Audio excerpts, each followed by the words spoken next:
Witten didn't talk to me when I was in Dallas. He didn't help me. Very rarely did we talk. I hated him. I hated Witten. I don't think Roger Goodell's doing a good job. He can find me, say what you want him to say, but doesn't do anything to put his body in any harm. But yet, he gets to make every decision. Congratulations, NFLPA. Some people that you want to be a leader is not the guy that's the leader. And everyone in the locker room knows that this is not the leader, but this is what you want the face of the team to look like. Hell yeah, college players should get paid. NCAA gets paid, Rose Bowl gets paid, everybody gets paid but the people that's making a product. In some countries, they call that slavery. We just had a bunch of on the roster. That's why we didn't win games. And coaches like the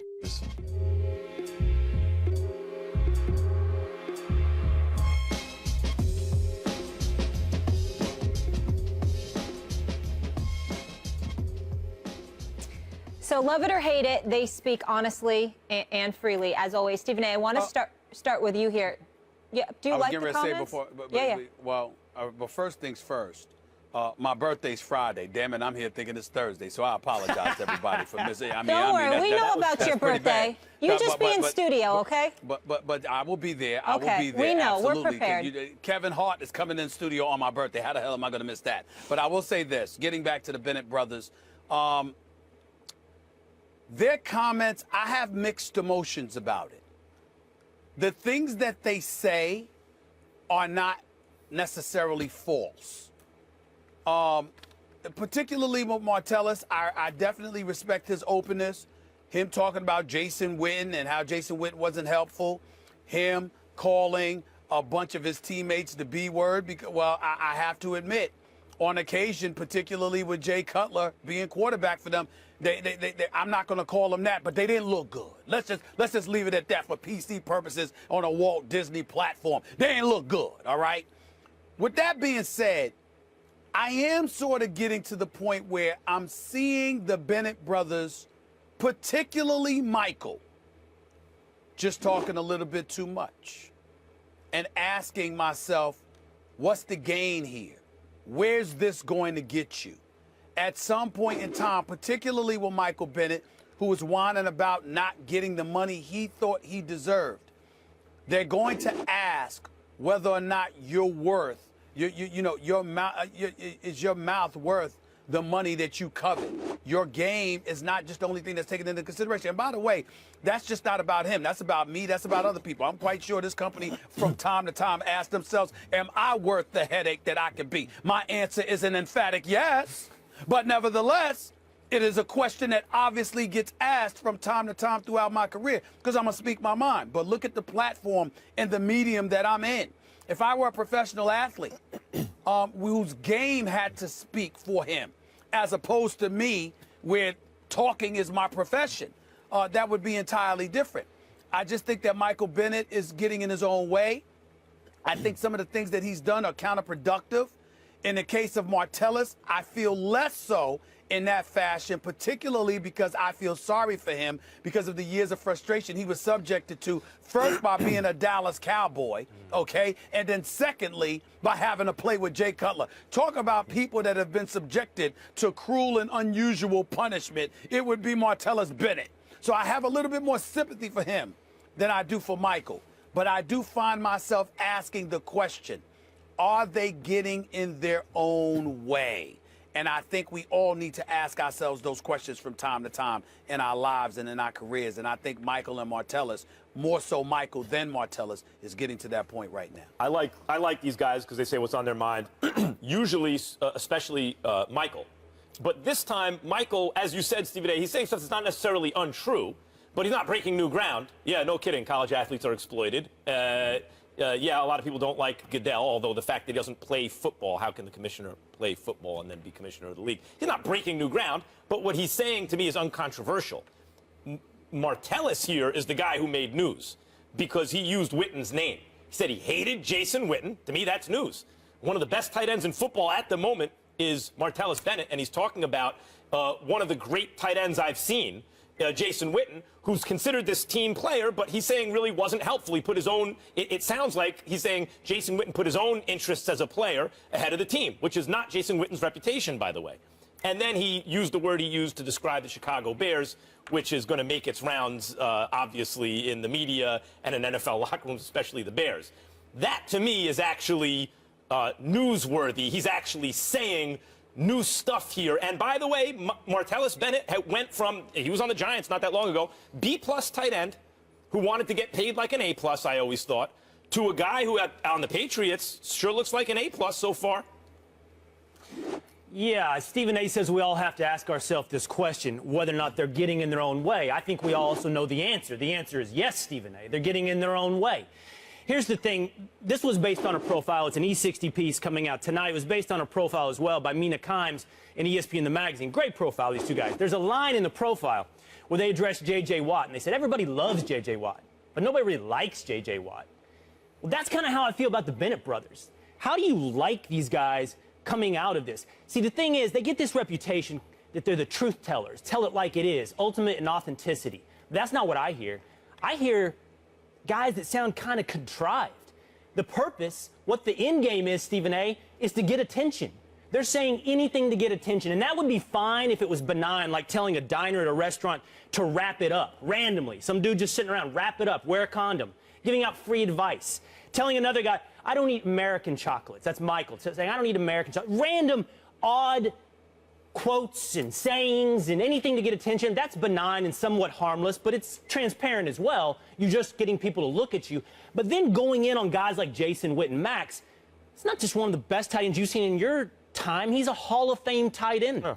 He has a pristine reputation. On one side of the ledger is everyone Jason Witten's ever played with, and on the other is Martellus Bennett, a guy who couldn't beat him out, who had to leave those Dallas Cowboys, Stephen A., that was so tough. Oh, yeah, such a tough situation because he couldn't beat out Jason Witten, who threw Jay Cutler under the bus, by the way, the only guy who's ever produced a Pro Bowl season for Martellus Bennett and called an entire team the B word. This is guys. The only guy for long who gave him a Pro Bowl season. These are guys that just want attention, Stephen A. That's all it is, and that's not authentic.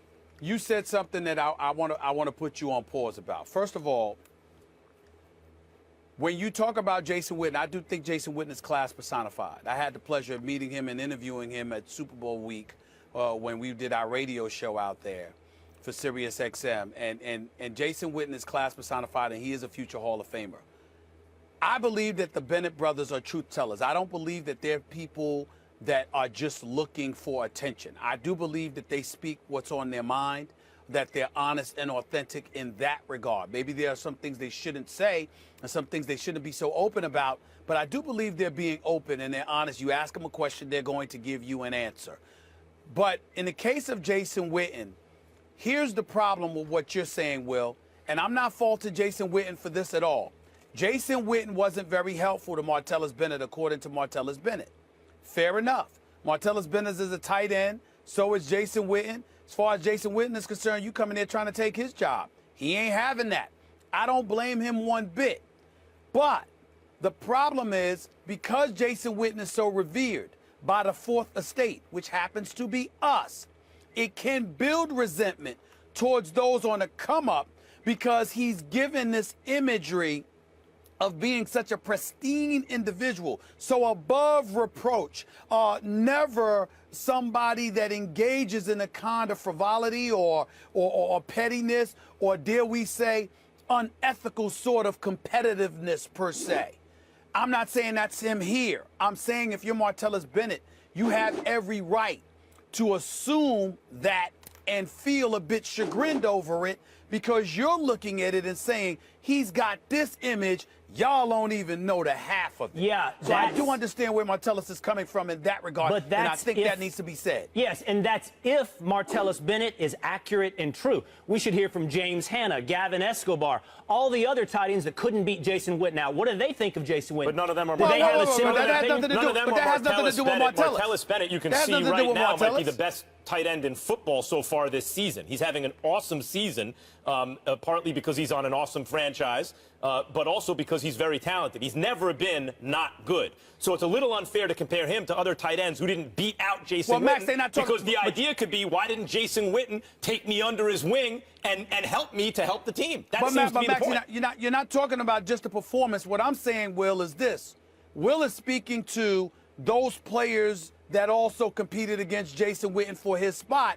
How do they feel about him from an emotional perspective? Right. Will, what I would say to you is that Jason Witten may not have vibed with Martellus Bennett the way he vibed with them. And that's pretty easy. That's just a personality clash. Hold on, Max. I just want to. Here's the thing. Sure. I'm not saying that the Bennett brothers are liars. I'm not saying that everything they say is simply false and attention-seeking. There can be things they say that I think are true, that I agree with. I agree, Max, about the NCAA. I agree with Michael Bennett on that. But what you get the impression from the Bennett brothers is this, and this was in Mina Kimes' piece as well. You begin to feel like an audience member. Every time you're around the Bennett brothers, you're not really with the Bennett brothers. You're not really having a conversation. You're just an audience member for whatever punchline or witticism or attention-seeking opinion they might have. And in the end, I just don't think I love guys like that. I know guys like that. That's not my kind of guy. There's an E60 special on them because that is consumable. That's sellable.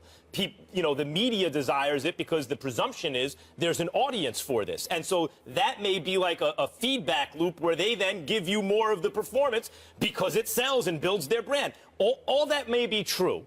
And I don't think that Michael said much that we don't already know. I mean, I don't think it was untruthful, but yeah, okay, I get it. I agree with most of what he said. But Martellus did make news with the Witten stuff.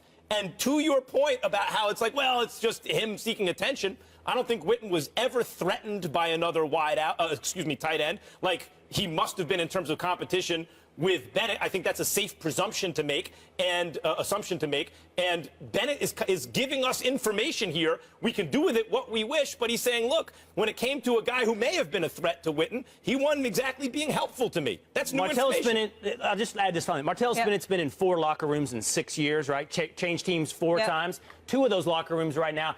It doesn't seem like he fit in very well. Is it those locker rooms? Is it the Cowboys and Bears? Or is it Martellus Bennett?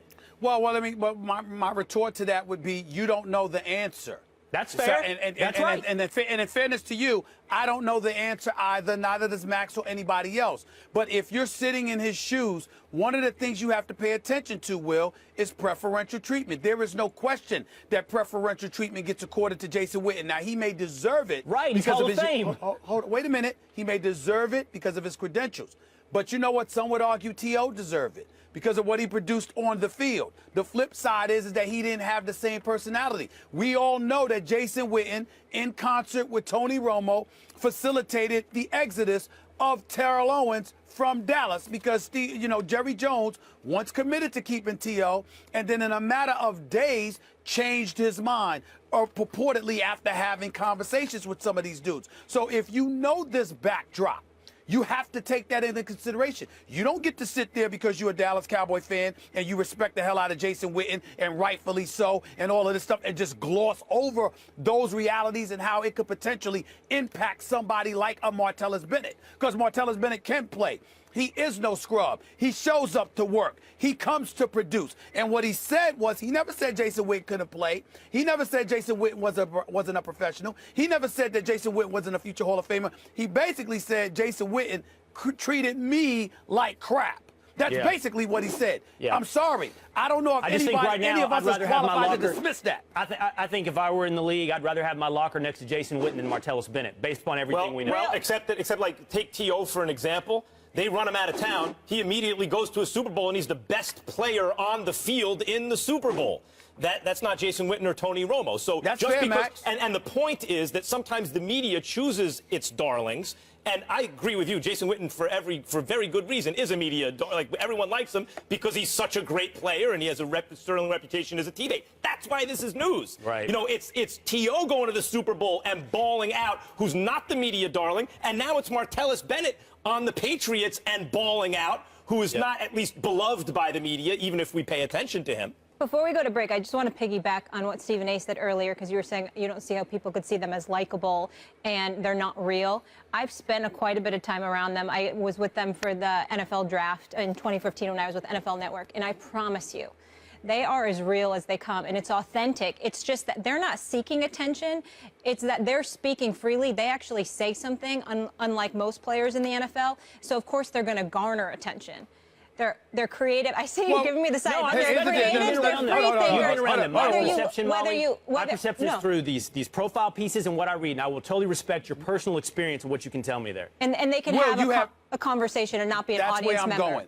That's where I'm going. Everybody can't be in front of them. Molly, your point is valid, but everybody hasn't met them. Everybody can't be in front of them. Will, I get totally where you're coming from, and I respect it. All I'm saying is, based just on that alone, you're still wrong, because in the end, Martellus Bennett has a right to sit up there and say, excuse me, my personal experience with this dude is something that's been glossed over. And speaking of the fourth estate, the filter through which you're perceiving it, which is legitimate, and this is maybe how it's being received by many, is our filter. And our filter is exploiting their personalities.